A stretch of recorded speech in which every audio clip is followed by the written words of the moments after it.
Once people get introduced to Bitcoin, their worldview changes in many ways. It changes about, their food, their healthcare, or, so many things change. And I think in essence, it's like we need to get to the core, the root of the problem, as opposed to just figuring out how to alleviate the symptoms. And that's what doctors currently are doing, which is just alleviating symptoms. You go to the doctor, it's typically a pharma first solution. I mean, these doctors aren't being trained in nutrition in their medical schools, and it's probably a good thing because these medical schools probably wouldn't train them very well in nutrition. I'm taking 6,000 of fiat, I'm putting it into Bitcoin. It's sitting there. And so here we are today sitting at 47, 48,000. If it does go to 100 or 150 or 200, all that appreciation is mine. It's like I may never have to pay for healthcare again in my life. This is Decentralized Radio. I'm Tristan. And I'm Ryan. The goal of this podcast is to help educate you on how to live your most optimal life. We will host industry expert guests to shed light on topics that matter. We are not gurus, rather two individuals who have had to pave their own path to health and vitality, independent of the centralized systems that plague modern society. All right. Hello, everyone. Welcome back to Decentralized Radio. We are live again in the Bitcoin Commons with Andy Schoonover from Crowdhealth. Andy, how's it going? Doing well, man. Thanks for having me again. Yeah, I think this is timely. And I felt the first time we talked, actually, that we didn't get to talk long enough. So okay, now we have round two. I don't even remember specifics. Obviously, we talked about why Crowdhealth, sure, how you got into this, your story. But a lot has changed since, maybe that was when, May? I think it was in May. Oh, you're right. Yeah. So it's been some time. What's new? What's new with you, and what's new with Crowdhealth? Yeah, well, we're in that period of time, end of the year, where everybody's thinking about healthcare. So, it's open enrollment. So people are trying to figure out, do they go to healthcare.gov? Do they go on their corporate plan? Do they go with an alternative like Crowdhealth? And so it's been very, very busy, very busy. But that's good. I mean, it's good that people are thinking about us. And I think, last year, the big question around Crowdhealth was, are you guys legitimate? Are you for real? Are you going to be able to help me get my bills paid? Those types of questions. Unfortunately, this year, a lot of those concerns have been alleviated. We have one more year under our belt and, a lot more bills paid. We've had cancer cases and brain hemorrhages and brain surgeries and heart surgeries and all kinds of things. So, we can point to actually being able to do this. Then on the Bitcoin side, we've got, we tried something at the beginning of the year where, when we collect money, the excess, the money that's not used for bills was being sent to Swan. And given that a couple of our big states weren't supported by Swan, we had to kind of deviate from that. And I think, we're even in a better path now where we're actually going to be using Lightning to fund each other's health bills. So that's starting early next year. So, it's the way that I look at it is healthcare is a $4.3 trillion industry, which is like if it was our country, it'd be the fourth largest GDP. And so, if we could just take a little bit of that and convert it to being used by Bitcoin, like that would just be a huge, win for, Bitcoin and it's as a medium of exchange. So that's what we're trying to do. So is the idea, well, first off, that's really exciting. If you're listening to this in open enrollment, definitely check out Crowdhealth, of course. That's why we're doing this. Yeah. And I think another year is just going to solidify you guys even further. How many members do you have now? Yeah, we've signed up 6,000, maybe more than 6,000 at this point. It's been a crazy few weeks. Nice. So yeah, we've signed up about 6,000 plus or minus a little bit. That's pretty good. And you launched when? 2021? October of 21. So it's been almost exactly 2 years since we've launched. That's so exciting. It's been a good run. And the Bitcoin community has just been so supportive of us, and we're thankful for that. And, we just had a press release with Breeze, and I think I said in that press release something like we wouldn't be here without the Bitcoin community. I don't know if we would have gotten our last round of funding without the Bitcoin community. Yeah, it's amazing. I think Bitcoiners are looking to build, fund, and support real world solutions because they just know how important it is to have an alternative. Because if you don't have an alternative, people are just going to do the same things. Yeah.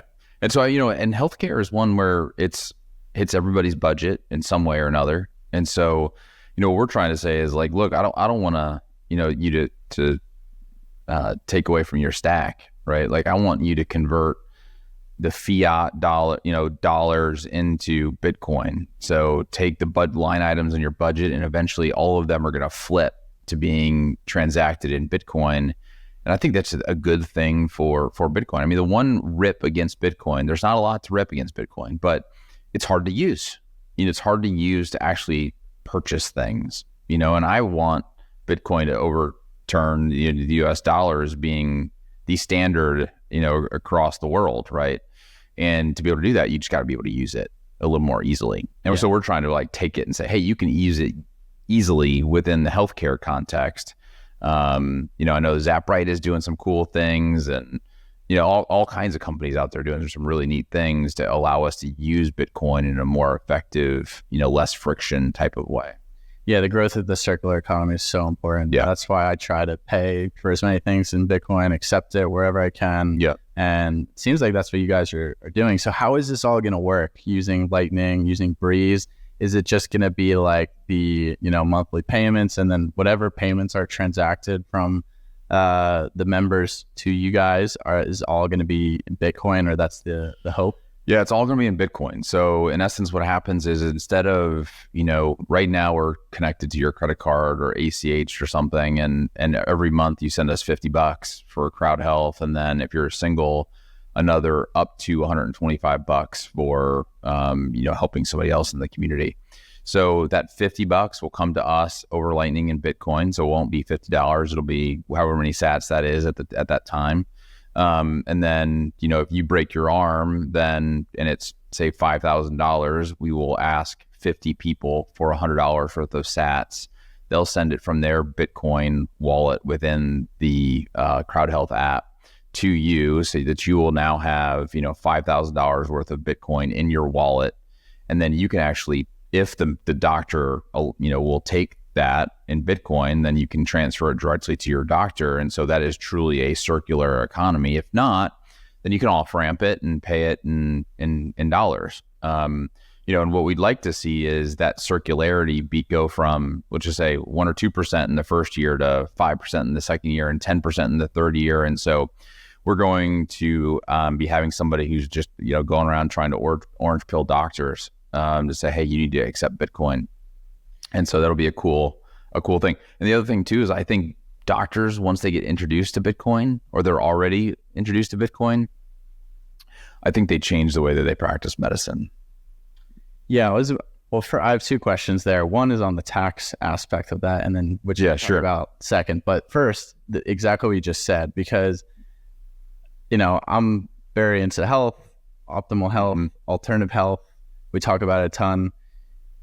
Like, there's no way I'm going to a traditional doctor anymore. Right. I mean, if I break my arm or something like that, emergency care is pretty good in the US. And that's probably what a lot of people are using, something like Crowdhealth for. And I guess that's the whole model, right? Because if you are healthy, you don't really expect to use it until you have to. But things like, you say you have cancer or some hemorrhage, or maybe you do have something pop up.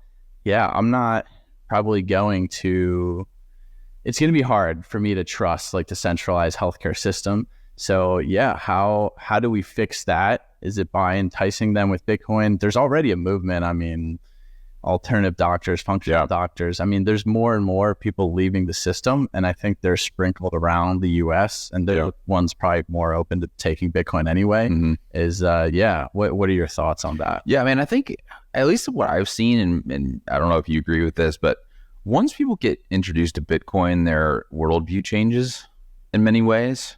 It changes about, their food, their healthcare, so many things change. And I think in essence, it's like, we need to get to the core, the root of the problem, as opposed to just figuring out how to alleviate the symptoms, and that's what doctors currently are doing, which is just alleviating symptoms, right? Like, You go to the doctor, it's typically a pharma first solution, right? I mean, these doctors aren't being trained in nutrition in their medical schools, and it's probably a good thing because these medical schools probably wouldn't train them very well in nutrition, right?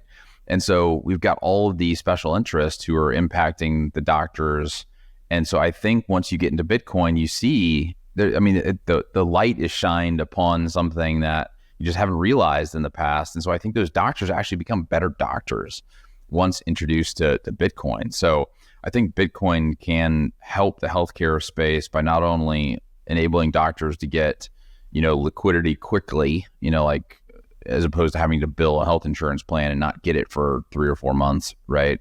But I think it can also impact healthcare by introducing doctors to something that I think changes their worldview and how they practice medicine.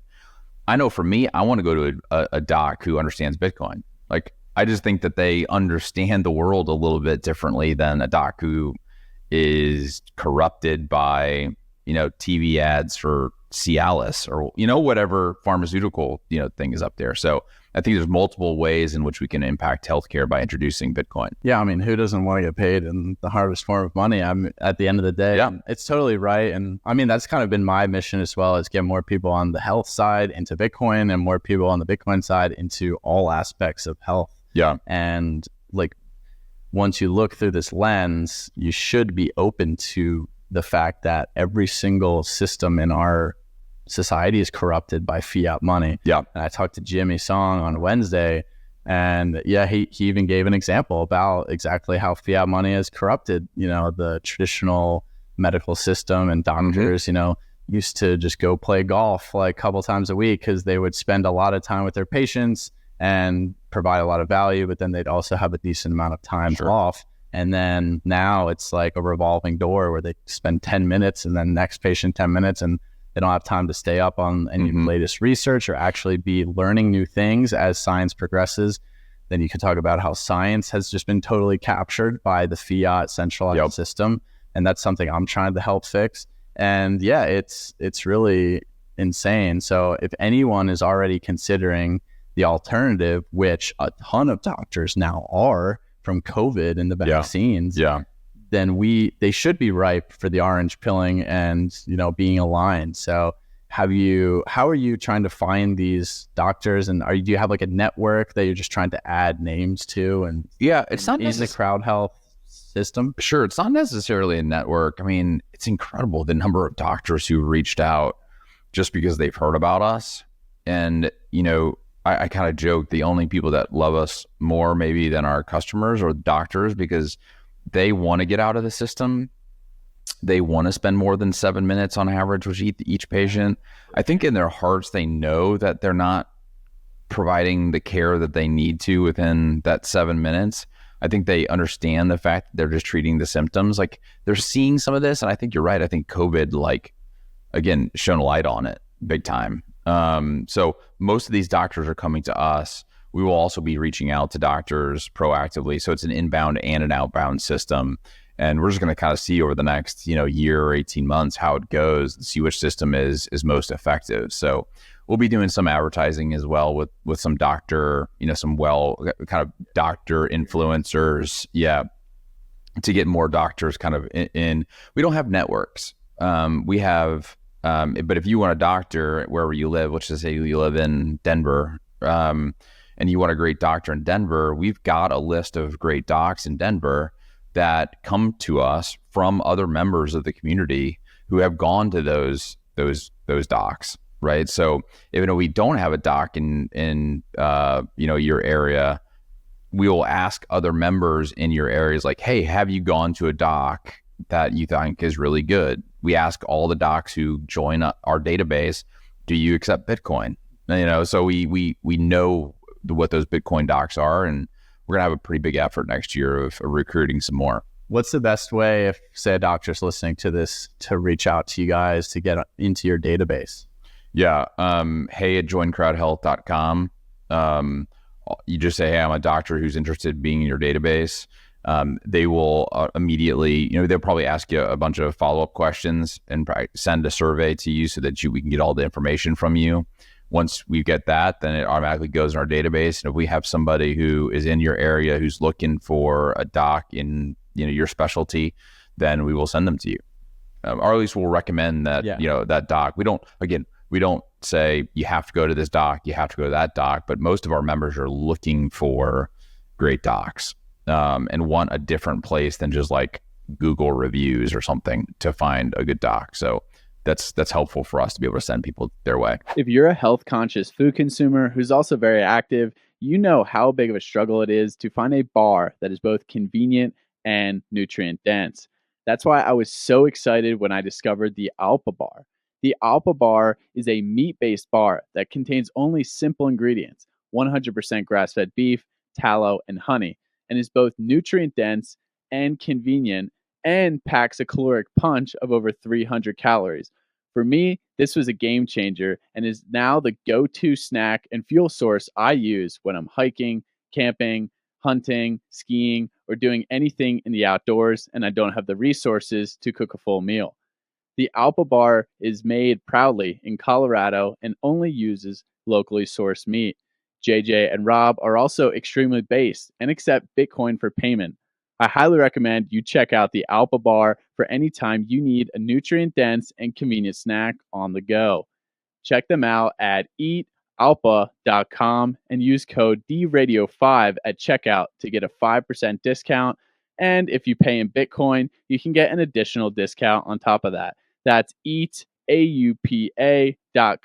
and use code DRadio5 at checkout. I think that's one of the most powerful aspects of it. So if you're a doctor listening to this, are you looking for other, like, say, nutritionists or health practitioners? Say if you don't have like a really severe chronic disease, just looking to work with someone, is that you're going to add that into the list as well? We will eventually add that to the list. So if we're focused on doctors right now, for sure. And it can be any kind of doc, like it's a DC or a DO or an MD, like any of those docs we're interested in talking to. Okay. Well, if you're a doctor listening to this, reach out, tell them you listen to Decentralized Radio. Yeah, there you go. Would love that. I think it's such a good idea, and I think I need to keep pushing the pedal on getting these type of doctors into the Bitcoin realm. Yeah. I think they're starting. I'm just going to say that every time I reach out to someone on Twitter, I'm just going to sprinkle it in there. That's the way to go about it. Going back to the Bitcoin transactions, the one question I had that came up in mind, because I've just been thinking about accepting Bitcoin for my businesses and all that, is the tax aspect. Yeah. It does become a little complicated. Yeah. Yeah, I mean, I think that you can reduce the complications so what I'm going to do, so for I have a family of 4 for Crowdhealth for the entire year, it's about $6,000. So what I'm going to do is I'm going to take $6,000 of US fiat, I'm going to convert it to Bitcoin, I'm going to upload it or I'm going to, send it to my Crowdhealth app, and that $6,000 is going to sit there. So my cost basis for all 6,000 is the exact same, right? And then when I sell it, I'll have transaction ledger of that. And so it will be pretty easy then to go back and say, okay, my cost basis was X, I sold at Y, and it's a pretty easy, type of calculation. We'll have that ledger in the app for you. We're not doing your taxes for you, but we'll have the ledger in there for you. And then, but the cool thing about that, right, is I'm taking 6,000 of fiat, I'm putting it into Bitcoin. It's sitting there. And so here we are today sitting at 48,000. If it does go to 100 or 150 or 200, and which I think it will, then all that appreciation is mine. And so, if it does what I think it's going to do, I kind of joke, but it may not be too far off, but it's like, I may never have to pay for healthcare again in my life. Right. I think that Bitcoin has that ability. And so it's like, let's seed my health fund investment, with $5,000 or $6,000. And if you're an individual, it's a couple $1,000. And then let, Bitcoin run, and, that will pay for my healthcare. So, and then, once a month, we're going to ask you, hey, would you help Andy with his broken arm? We'll send you an invoice. You're going to say yes or no. Yes. It'll send it directly over to Andy. And then I'm going to have enough in my account to then go pay for my broken arm. So it's going to be hopefully pretty frictionless. Version 1s of anything are always a little choppy, but we're gonna see how it goes. I think it'll be great. I think it's a good idea. I mean, this is the time to do it for sure, because probably I like to say it's like 95% guarantee that in the next 12 to 24 months, Bitcoin's gonna be a lot higher, right? I mean, a significant amount of my capital is in it, so I can't guarantee anything. I'm always hesitant with regulators listening at everything I say, but like, you know, personally, like, a very good chance that it's gonna go up in price. But I like how it's set up now. Is it does get like automatically withdrawn from my credit card or account, because I don't even have to think about it, and just busy and you can miss these things. With Bitcoin, is that possible too, or will there have to be some like manual confirmation? You have to manually confirm. Okay. And it's just that, one of those things with Bitcoin, especially on the Lightning side. Thing, like in some regard, but I just wanted to confirm that. We could have, so interestingly, we had this process back, I don't know, a year ago, where we said, okay, do we do it on chain or do we do Lightning? Do we do custodial or non-custodial? And I think that it was around the time, so maybe it was like 6 or 9 months ago, where all the ordinal stuff was going on. So on-chain transaction costs went up, and I was like, it almost makes our process, because they were all kind of small, $100 bill, things. It makes it very difficult to do that on chain, right? And so we kind of decided Lightning was the right way of doing it, and then it was like custodial, non-custodial, right? And I'm always pushing for people to have custody of their own Bitcoin. So we went non-custodial, and if we'd have went custodial, we probably could have done that recurring transactions. But now that we have self-custody, we can't. And so you have to go in once a month to say yes. It's like 10 seconds, but I think it's worth it to have your own custody. 100%. So that was just a thought process. These are the trade-offs. Yeah, trade-offs. Security and being in control of your keys. So will it be held in the app, or is there like a wallet in the app? There's a wallet in the app. Yeah. So it should be pretty seamless. That's a good idea. Well, I love it. And that's going to be coming in January, February, probably March? January, February, somewhere in there. Yeah. There's a couple of little mini technical hurdles we have to get over. Nothing that's going to kill it, but we just got to get over those before we're ready to roll. So probably late January, early February is my guess. Is there any other aspects of Crowdhealth where you'd be trying to add or incorporate Bitcoin into, or is this kind of going to be the main thing? It's going to be the main thing for right now. If anybody else has any ideas, I mean, you tried a few things. This is I mean, we're always trying new things. So if anybody has any ideas, let me know. This is decentralized radio, right? Like I'm always trying to figure out how do we decentralize more, right? And so we're working on figuring that out. So because I don't want to be the decision maker or what bills get paid and what bills don't get paid. I want the community to be like, hey, these are the bills that are going to get paid. These are the ones that aren't. If you're a good member of the community, people are going to pay your bills. If not, then they won't. And so I want to try to decentralize this as much as possible. So if there's any, folks out there that really focus on decentralization of industries that are typically centralized like ours, that have ideas for us, man, I'm all ears. So I'm happy to listen to any ideas that you have. Well, I have a couple. I'm just curious in general, so the key to health, right, is getting people on board, and you've kind of already made that clear. It's like you want healthy people as a part of Crowdhealth, not onboarding people who are like smoking cigarettes and things like that. How do you incentivize them, or how do you point them in the right direction to get more education? And are you thinking about like building out incentives within the plan to motivate people to continue getting more education, becoming more empowered from their health perspective?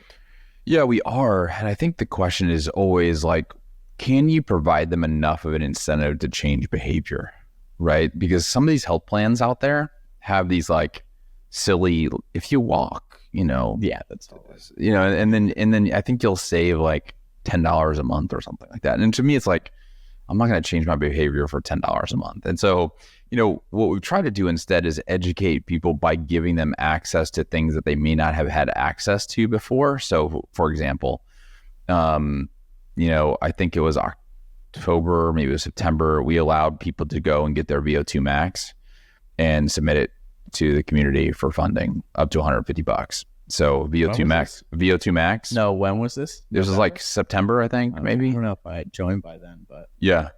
And so we're like, and so should have done that. So well, and that's the thing is, most people don't know what a VO2 max is yet. Many doctors, I'm a Peter Attia fan, think that VO2 max is like one of the best predictors of longevity. And so we're like, hey, people should go get their VO2 max and start paying attention to it. And so we're going to do that every year. So people can say like, okay, what was my VO2 max last year? What is my VO2 max, this year? What can I do to improve my VO2 max? Right. And so we've done some education around that. We'll be doing in probably the first quarter, January or February, we're going to do DEXA scan. So DEXA scan, for folks who don't know, historically kind of been bone density. It has been given to old people, especially women, to making sure that they don't have osteoporosis yet. But it has been used recently to tell you what visceral fat is, and muscle mass, a true kind of body mass, fat, percentage. And so there's a bunch of things around the DEXA scan that we can show people, and people are like, oh, like I didn't know visceral fat was really the type of fat I should be worrying about, and oh, I didn't know muscle mass was really, really important. So we're trying to do some education around those things. We'll do coronary calcium scores, probably in March or April too. So, so we're trying to get people educated by providing things that most folks haven't really heard about. When people come into us and say, hey, what lab should I be getting? We're like, hey, some of these things that your doctor doesn't normally ask you to get, like insulin, resting insulin, which is, from my perspective, the canary in the coal mine.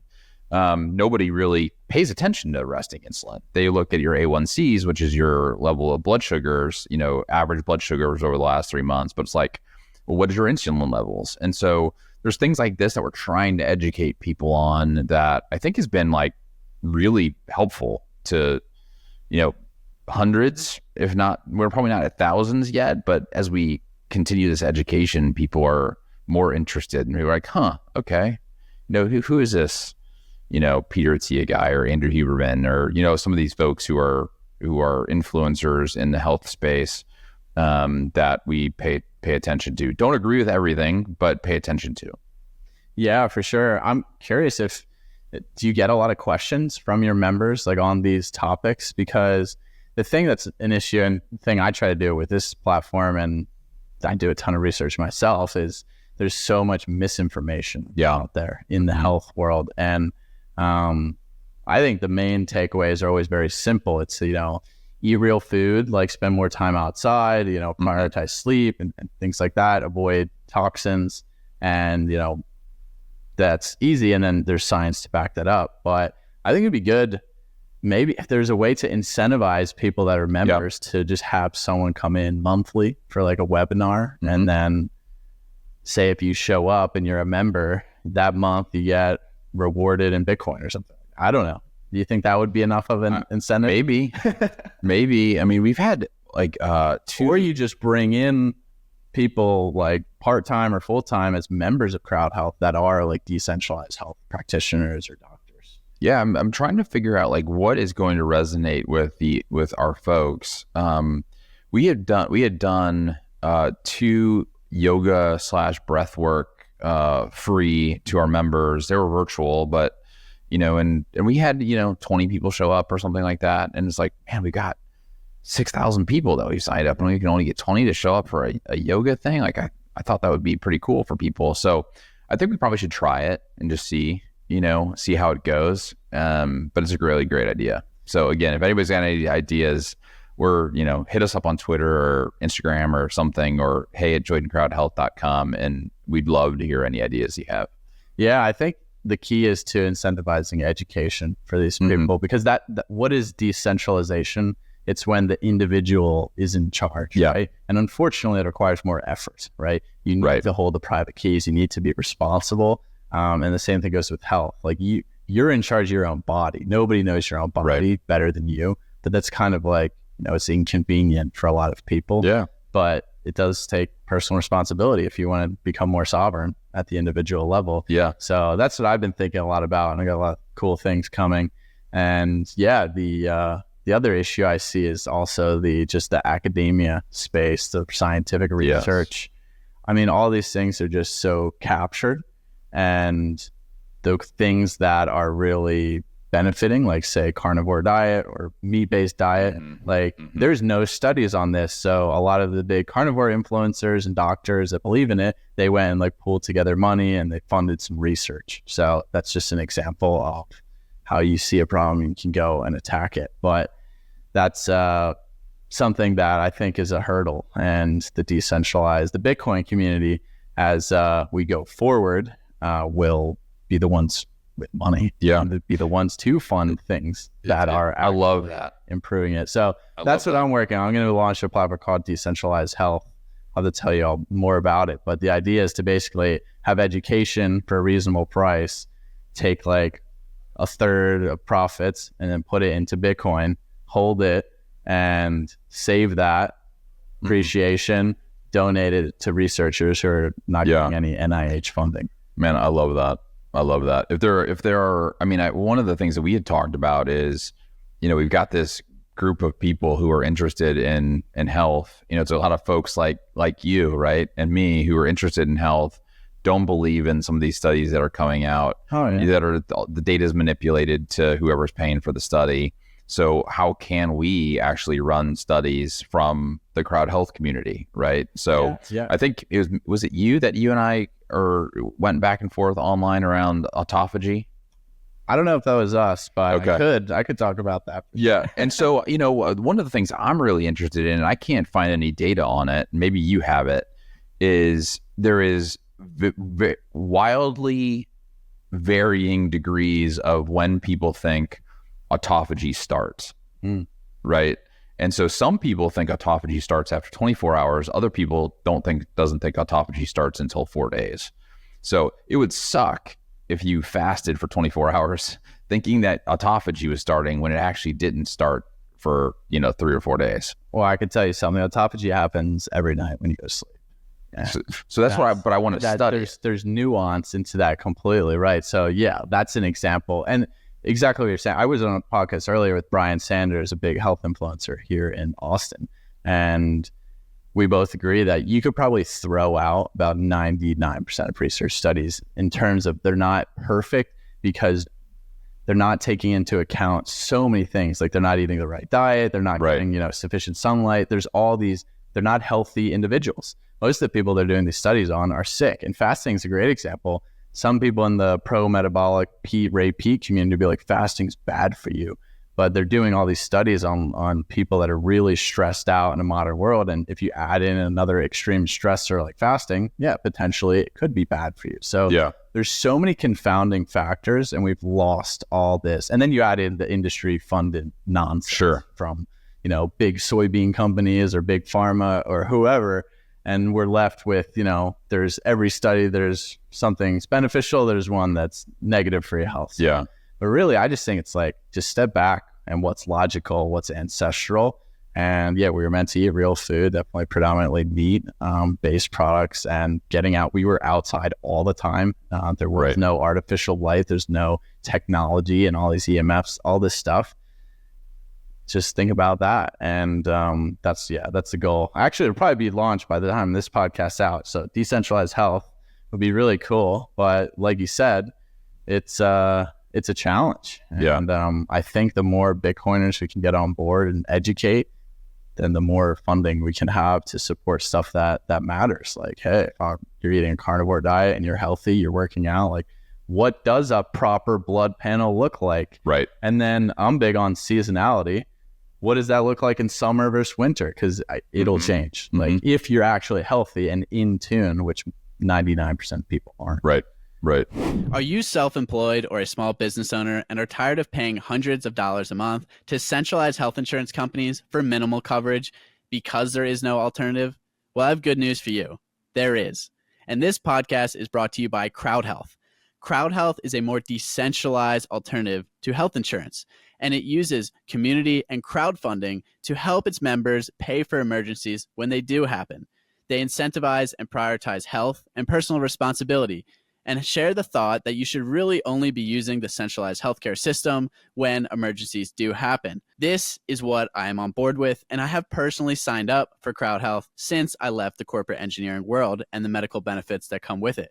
If you want to learn more, you can check out our episode with CEO and founder Andy Schoonover, or you can head over to joincrowdhealth.com and use code DRADIO, DRADIO, when you sign up to get a discounted rate of only $99 for the first 3 months.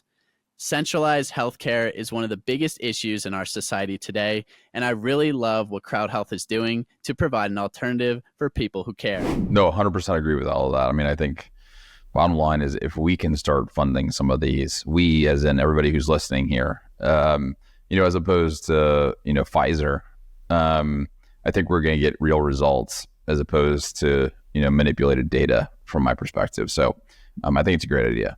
Yeah. And I'm just trying to think, like, it's going to take a while. These guys have a lot of money. They have a lot of stranglehold, but that's why I love Crowdhealth, because it's like you can opt out of the system. Yeah. Right. Have you seen other like alternatives like in this space, or is there, any momentum here? You think this would be pretty much, you could probably poll Americans and just say, do you think health insurance is a scam? What do you think the answer would be? I'd say like 80 to 90% would say yes. Yeah, well, I think there was a poll that was like, are you unhappy with your health insurance? I know it's a different question, but it's very similar. It's very similar. And it was like 74%, are unhappy with their health insurance. And so, I think we talked about this on the first one. It's like when we have a principal agent problem, right? When your agent is actually working against you, when you think they're supposed to be working for you, that creates a crap load of animosity, right? And so we set up this system totally to disintegrate that incentive system, right? And so I think it's worked really, really well, and people have really loved it. I had a guy yesterday who's invested in like 100 direct-to-consumer companies, and he went and looked at our reviews. So we've got a bunch of reviews, like 130 or something reviews on Trustpilot. And he's like, I have never seen reviews as good as this. And so I was like, man, that's great. Because if you go on Trustpilot, which is just a website that collects reviews, like our members will put on a review and they're like paragraphs long. It's like typically when you're asked to review a company, you're like, it was great. Right? Like, or something like definitely that type of person. Like I am too. And so we had people who wrote paragraphs and paragraphs and paragraphs. I'm like, man, this is awesome that we're able to like help these people and love these people well. And it's all because this incentive system is totally aligned with our members. We don't make money unless we help you pay your bills to grow the community. Like 100% of our revenue comes from the community growing, right? And so that means we're fighting for you and the community to get your bills paid, as opposed to fighting against you. Yeah, I mean, just the current system is like, it's comical. It's sad how it actually works, and just you guys negotiating cash like makes you more friendly with the healthcare providers, like you're saying already, and because they're waiting months and months, and it's brilliant. I'm just shocked that no one else has tried to like solve this kind of issue, and now we're incorporating Bitcoin. It's even better. Yeah, it's hard, and because it's so regulated. Yeah. And I just maybe too much information. Saw a guy in the bathroom. He's like, "Hey man, I love what you guys are doing at Crowdhealth." I was like, "Oh, thanks." And he's like, the fact that you're going after the monetary system and incorporating Bitcoin and the healthcare system all at the same time, it's like a double whammy, because you got regulators all over the place. But fortunately, I think what scares people away is the regulatory environment. And we have made it through a couple pretty deep, investigations into how we do things. And, so far, our departments of insurance across the country are saying, hey, this is not insurance. So they're not regulated. So that keeps, I think, a lot of people away from trying to get into something like this. Yeah, I guess that's a good point, because I've probably been wrong in the past by referring to you guys as like insurance, but now I definitely say like health insurance alternative. how is it categorized? Like how did you figure out this like perfect identity? Yeah, I mean, I think we spent a lot of money on regulatory attorneys to help us say what is the case law for what is insurance and what is not insurance, and let's stay away from insurance. And so there's the way that this attorney explained it to me is like, look, you can go put up a tree in your living room, and it's a tree in your living room, right? But once you start putting a star on top and ornaments on it and lights on it, it becomes a Christmas tree. Right. And so, it's insurance is kind of the same way, right? Like you can start a company, but once you start saying, I definitely will get your bills paid. I promise your bills will get paid. I've got networks of doctors. I make guarantees. I pool money in the background. I force you to pay that premium every month or else you get kicked out. Like there's a bunch of things that, that's insurance once you do those things, right? And so we took at all of those things. We're like, all right, fine. We're not going to pool money in the background. One, it's a horribly inefficient way of having this. Imagine, and Jimmy Song pointed this out to me beautifully. He's like, look, imagine if you had a pool of fiat sitting there in a bank account, right? Like that fiat is losing value every minute of the day. And what do you have to do? You have to put more money in there to make up for that inflation. And so why are you having this pool of fiat there? It's a terrible way to hold money. So he said, all right, well, let our members keep it. You can do whatever you want with it. Why don't you invest it in Bitcoin or, go out to the park with, whatever. Use it in whatever way that you want it as opposed to having it in this pool in the back end. The other thing we said is, look, we don't guarantee that your bills are going to get paid. Right. So we will ask a bunch of people who have historically over now thousands of bills proven that they are willing to help other people in the community get their bills paid, but we can't guarantee it. Right. Once we guarantee it, we're health insurance. And so you start looking at all these things that make health insurance what it is, and then setting up a system that, in essence, gets you to the same goal of getting people's, bills paid, but going a different route that isn't actually health insurance. That's a pretty beautiful thing. And so in essence, what we're relying upon is a community of people, which is how we've done it for hundreds or now thousands of years, as opposed to a big insurance company in the middle deciding what gets paid and what doesn't get paid. And the other thing too, and this is the coolest part, and sorry for rambling here, but like the coolest part is like, I don't have to send my money to United Healthcare every month. Like that stroke of that check or whatever sucks. Instead, I'm sending my money to another human being and it goes directly to them to help them with their health event. Right. I'm like, damn, that's cool. Like I'm actually kind of excited to help somebody with a pregnancy or, out mountain biking and they, face planted. Like those are the things I'm willing to help another person out. Like I can get excited about that. So it's a totally different feeling every month than sending your check to, Darth Vader. That's exactly what I was telling my mom this on the way here. It was like, it's X amount a month, but the majority is coming from, or it depends, but you're helping other people out. Yeah. Like you're willing to pay for that. I'm willing to pay for that. Yeah. And yeah, it's just so brilliant, right? It's like if it smells like insurance and looks like insurance, it's probably insurance. Yeah. But you figured out a way to keep that kind of in its own ballpark in terms of crowd health, and I think it's brilliant. And we call it healthcare crowdfunding. I mean, in essence, what we're doing is we're crowdfunding healthcare for people. And it's not too different than whatever GoFundMe or whatever, except we're not woke like GoFundMe is. We'll actually get money to the truckers or whatever. I know they had a bad rap, a couple years ago. But it's basically healthcare crowdfunding, and that crowdfunding component scares people.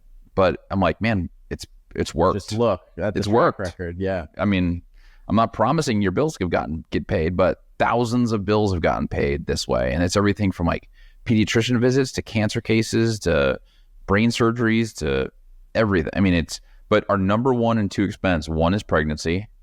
It's about 40% of the requests come from pregnancies. So it's like, man, I'm all about helping people have babies. The second one is injuries. Like, so it's people out doing something and stuff happens, right? Like if you're active, something might happen. It just is what it is, right? So we have those are our two primaries. And then illness is way down the list. So, which is great because we got a lot of people who are in their 20s and 30s and 40s who are just, have BMIs that are like 4.5 or 5 points below the national average.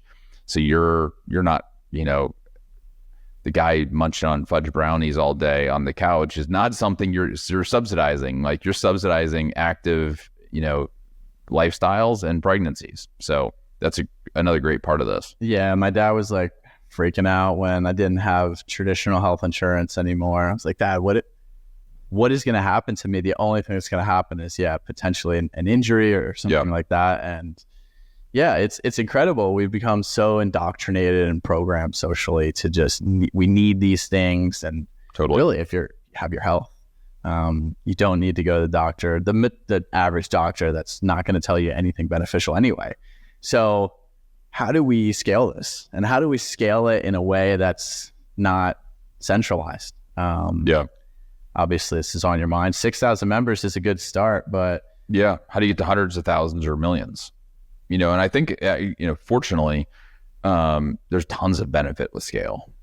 So let's go back to the earlier conversation, like, hey, do you know a good doctor in Denver, right?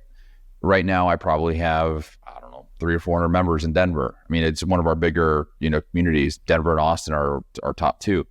But what if I had 10,000 people in Denver, right? Somebody in Denver is going to really know a Bitcoin doctor in Denver, right? Like, so I can pull from a bigger group of people. And then let's also think about like, hey, what if I have $1 million NICU baby, right? Like, it's an expensive one. Now I have 100,000 people to pull it from to ask, as opposed to 6,000 people to ask, right? So you actually create lots of efficiencies with scale. And, what I'd love to see is, like 10 or 20 communities of 5, 10, 20,000 people each, so right now we have a Bitcoin community where the Bitcoiners are funding each other's healthcare expenses. Like, I'd like that community to go from a couple thousand people to 20,000 people, but you're all in your tribe. It's like I'm funding other Bitcoiners. They're a lot like me. They believe in the same things I believe in, and let's have a carnivore crowd, right? Like people who are just carnivores, like they can fund each other's healthcare expenses. There might be a faith-based crowd, like a Christian crowd and a Jewish crowd and a Hindu crowd and a Muslim crowd. Or even regionally. Or regionally, like there could be an Austin crowd. Meet up in person. Yeah, an Austin crowd or a Denver crowd or a whatever crowd. So I'd like to keep smaller communities because I think that community component is really, really important. And I may have said this in the last one, but I was like, I feel like governments and insurance companies have like torn away communities and they have like wilted over the last 50 years. And so it's like, I think we need to be bringing back community. It was one of the things I was worried about though with the Bitcoin communities. Like, I'm fairly new. I'm like 3.5 years into Bitcoin. And everybody talks about like the sovereign individual. And it's like, I'm a sovereign individual. I was like, okay, well maybe that means like there's no community there because everybody's like focused on self. And I was like, no, actually the best communities are made up of people who are self-sovereign, who take care of their own shit. And those are better community members, right? Yeah. And so the community within the Bitcoin, atmosphere here is incredibly powerful. Like those people will help, they'll fight for one another, and so it's a really cool thing to see. So I want more community in what we do. And so I'm hoping when we scale, we can keep some tight communities regionally by interest, by morality, whatever it may be.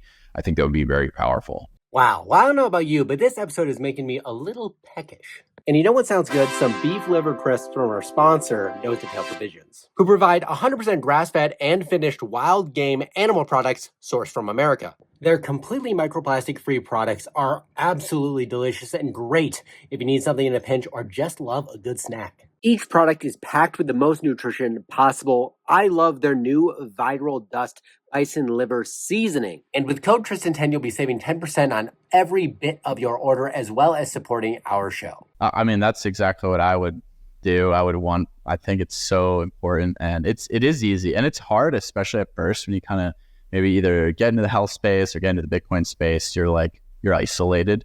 You realize, it is important to be sovereign in an individual level, but that community is really the foundation of a strong society and the momentum. And that's how we pull together resources and skills. And, you're good at X, I'm good at Y, we're stronger together. We can do 3X to work with 2 people instead of doing it 3 times as long. Yeah. And I think it'd be great. Regionally, I think makes a lot of sense too, because then you could physically meet up, and who knows, then you just say you do have 10 base doctors in Denver, maybe they just educate and talk about something in person. I love it all. I think it's really important. And the more we can build that out in whatever capacity, whether it's through Bitcoin meetups, Crowdhealth meetups, I think it's just going to be kind of the momentum is going to be so strong. Yeah. Right? And it's just going to keep going. And then, educating. If you came in from the health side, educate on Bitcoin. If you came in from the Bitcoin side, keep educating on health. And that's the way forward. Yeah, we had a Bitcoin meetup at the last Bitcoin conference in Miami, and I think we had somewhere between 100 and 150 people show up to our happy hour, which was cool. Crowdhealth specific? Crowdhealth specific. Yeah. And so that was neat. I think the next one's in Nashville maybe next year, and we'll do it again. So that's a lot of fun. I think the other thing too that I'm thinking about, and I haven't really kind of come to a conclusion on this right yet, is how do we impact the health system generally? And you have a lot of people out there, I feel like, who have some of these chronic conditions that aren't educated about how to do this correctly. So can you build a crowd? I know this is a little bit out there of, type 2 diabetics. And then as a part of that, you have to go through a year-long program, which is a low carb, program. Do it. I know Dr. Sean Baker is starting Rivero, which is a company that's going to take autoimmune diseases and diabetes and things like that and reverse them through, just a hardcore nutrition program. You get to the end of that year, right? And then you can kind of come back to one of the regular crowds, and maybe it's much more expensive to be in this crowd because we're putting you through some. But then over time stuff comes down. Yeah, but over time your A1Cs come down, and so you're not a diabetic anymore, and then you can kind of come back into the regular crowd or your local crowd or whatever, and that gives you an incentive to actually improve your health because you want to pay less, you want to be a part of the other crowd. I think there's some incentive systems like that can really have a huge impact on our healthcare system. Generally, a quarter of all dollars in healthcare are spent on people who have diabetes. So $1 trillion a year, and 90% of those are type 2s, and 90% of those, if not more, are reversible.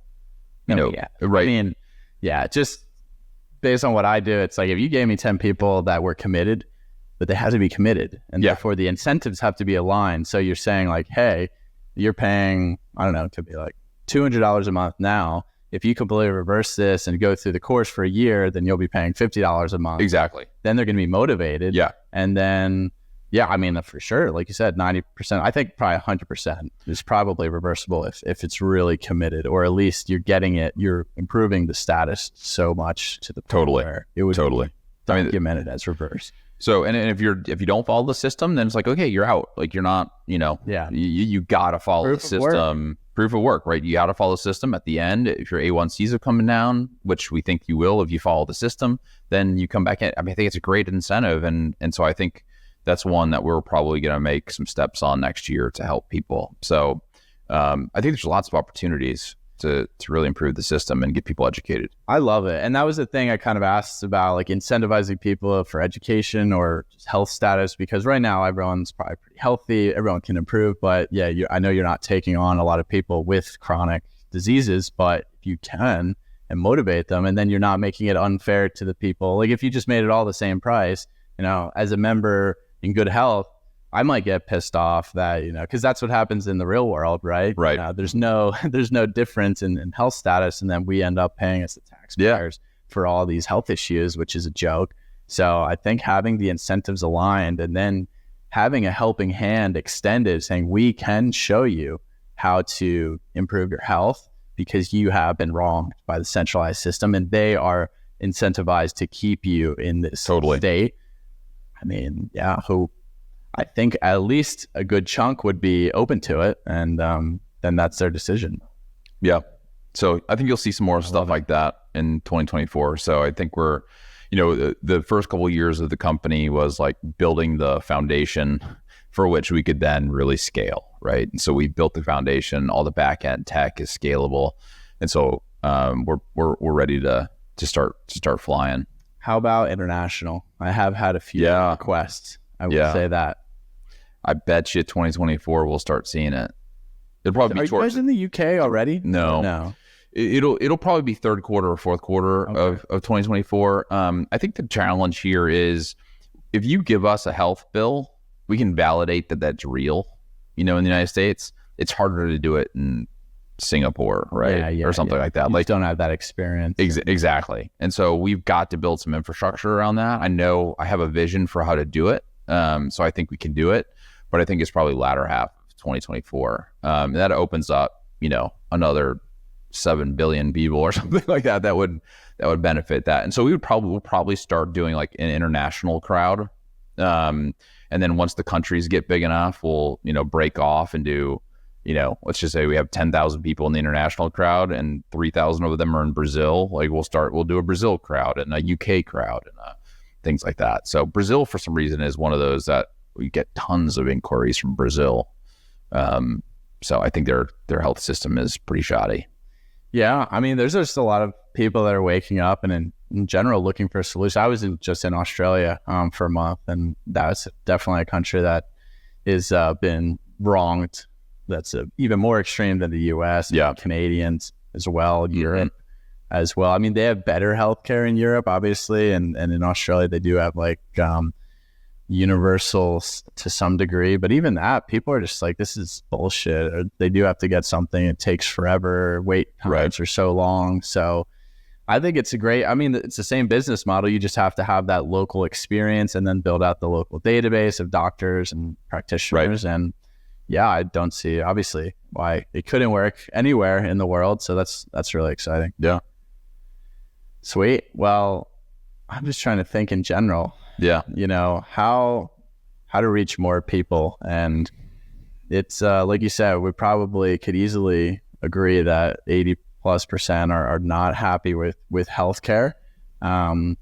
What are some, I guess, new ways that you're trying to just market Crowdhealth? Because it has been very Bitcoiner heavy. And hopefully I'm able to help with that a little bit here. But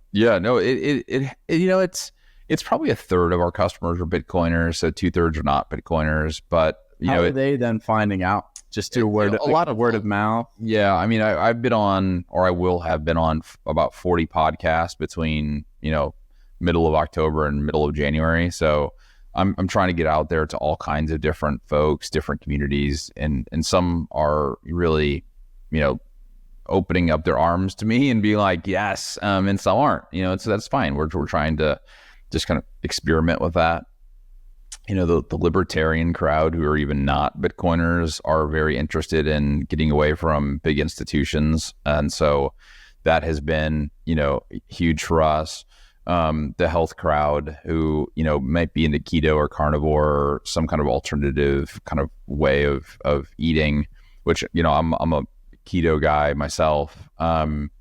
That they have been very receptive to what we're doing. And so, it's interesting that, if you kind of take the political leaning libertarians and the Bitcoiners and the carnivore folks, and then folks who are looking at alternative medicine like naturopathic, holistic, integrative, they all kind of overlap a little bit, right? And so we can disagree maybe on monetary policy or politics or something, but there's something that connects us all, which is like, we know that these big institutions are out for themselves, out for profit, and not out for our best interests. And so we're trying to find, contrarians who are looking at the world through a different, filter, a different worldview. And that's where we're having most success. I think our biggest challenge continues to be one of two things. One is, are you going to help me get my bills paid? Like if I have a big one, are you going to be able to help me? And we have proven starting to prove again, over and over and over again, multiple cancer cases, multiple big surgeries, motorcycle accidents, all kinds of stuff that we've been able to help people with. We're proving that out over time. Has that been like 100%, or what's like the average? 100% so far. Okay. So 100% of 100% of the bills. 100% of the bills that we've submitted have gotten paid. Yeah. So again, I can't guarantee it, but we have a track record of being able to help people with those big bills. So that's been the number one. And then the number two is this sounds too good to be true. And so I'm like, well, if I put together a great product and it's really, really great, then we ask you to give us a shot. And so as more people like you who join on and are like, hey, actually, guys, this is actually working, right? And that's just building trust over a period of time, right? And so once we build trust over a period of time, I think we'll see that 6,000 be 10,000 very, very quickly. And I think we're probably going to hit it in Q2 of next year is my guess. Turns into 50, turns into 100. So, it's a snowball a little bit. Start small, and then once you kind of pick up steam, if you can kind of imagine, like, you don't want to be the first person on Crowdhealth. Like, it would be me and that person. Yeah. Right? How did that go in the beginning? Like, we poured a lot of money into getting people quickly, right? Because we needed to build a group of people. Like, how fast did you go from like 50 to 500? A month. Okay. Yeah, a month. So, and then we were at 1,000 quickly thereafter. So it went pretty quick in the beginning, but we were spending a lot of money to get there. So that's the other reason why there aren't a lot of players. Like, you got to spend a ton of money up front to get these people who are willing to do it. So, I think it's a snowball. It's going to start out small, and now we're kind of getting a little bigger. Gotten over that hurdle, and now I think it's just a matter of time before it, start picking up steam and rolling down the hill. So, we're excited to see that. And it's actually good to have started, 1,000, 2,000, 3,000, as opposed to going 1,000 to 50,000.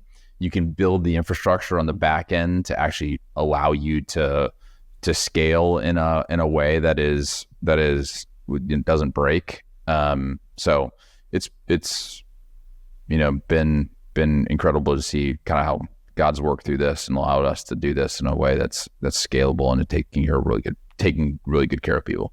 I mean, I implore people to just try it out too. Like, what's the average person spending on healthcare out of pocket? Like, a fair amount. Like, if you just sign up for Crowdhealth, especially with the startup discount code that we have, it's $99 a month. Like, give it a shot. Yeah.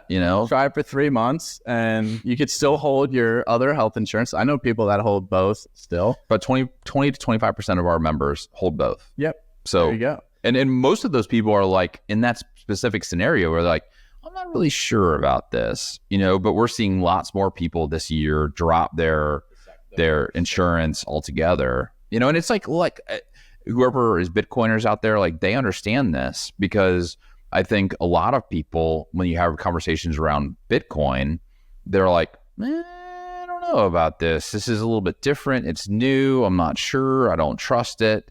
And this is my money we're talking about. In our case, this is my health I'm talking about. But they're like, just buy some sats, see how it goes. Let me show you how to use it, and here's all the great things, and your money is not being deflated. It's, it's not decreasing in value because of inflation. And so people start understanding it as they go. And just like Bitcoin over the last decade, or I guess it's a little bit more than a decade, you see that increase in people who are like adopting it. And this revolutionary idea just takes some time. Yeah. Bezos, I think, said like every overnight success takes about a decade. Yep. Well, like you said, you want it to, because you want to build out that infrastructure. Yeah. I think slow growth is good. I mean, just look at Bitcoin. If, in 2017, there was 10x the amount of people who would have came crashing down even harder and left a bad taste in even more people's mouths. Totally. Because that's how it goes with scaling anything. So I think it's great. I mean, it is brilliant. For me, once I first heard about it, I was like, well, this is what I'm going to do once I'm not in like the corporate engineering world anymore. So it was like a no-brainer. Yeah, we're glad you're a part of it. And the other thing too is like, we're going to be profitable in probably March or April. So, which is great. It is not a fly by night, try to go as fast as you can and then run out of money and implode. Like, this is like, we've been very thoughtful about how we've grown and how do we, grow profitably. And I mean, I think that's what you want in a company in which you're, helping you with your healthcare. So, we could be at 50,000 customers right now if we just threw money at every different place and not have the infrastructure to support that growth. And that would have been a disaster. So we've been very thoughtful about how we do this. This is my second company. So I did it my first company. We went from a couple dozen employees, maybe a little over a dozen employees, to like 400 employees over 7 years. And so I've scaled a company before. This is my second time doing it. And so, I think we're doing this thoughtfully and making sure our customers are put first in any of these decisions that we make. Low time preference thinking. I mean, totally. Yeah. It's the virtues of decentralization, right? I mean, proof of work, supporting peer-to-peer community, and then low time preference. And that's what it all comes down to. Yeah. You can't expect overnight. It's just not realistic. And yeah, that's what I love so much about it. So thanks so much for updating the audience. Thanks for having me. Crowdhealth be a proud sponsor of this show. I think it's probably the best fit of any sponsor we could ever ask for. And yeah, hopefully our health-centric audience. They responded, man. We get a lot of D-Radio, promo codes getting turned in lately. So thank you for that. So we've got a lot of your listeners who are signing up. Hopefully they also start buying Bitcoin. So if you're listening, buy to this, Bitcoin, folks. There's plenty more Bitcoin podcasts to come. So yeah, thanks so much, Andy. Where can people find more about Crowdhealth? We'll put all the links in the show. Yeah, joincrowdhealth.com is where you want to go. And then come join us on Twitter, Join Crowdhealth, Instagram, Join Crowdhealth. And then the promo code is DRadio, and it's, $99 for a few months, which gives you the ability to dip your toe in the water to see what we're like. So I think once you do, you'll really enjoy it. Try it out, folks. It's better to support, like-minded individuals than centralized Darth Vader says. Amen. Love it. Thanks so much, Andy. I appreciate it. Thanks, brother. See you guys next time.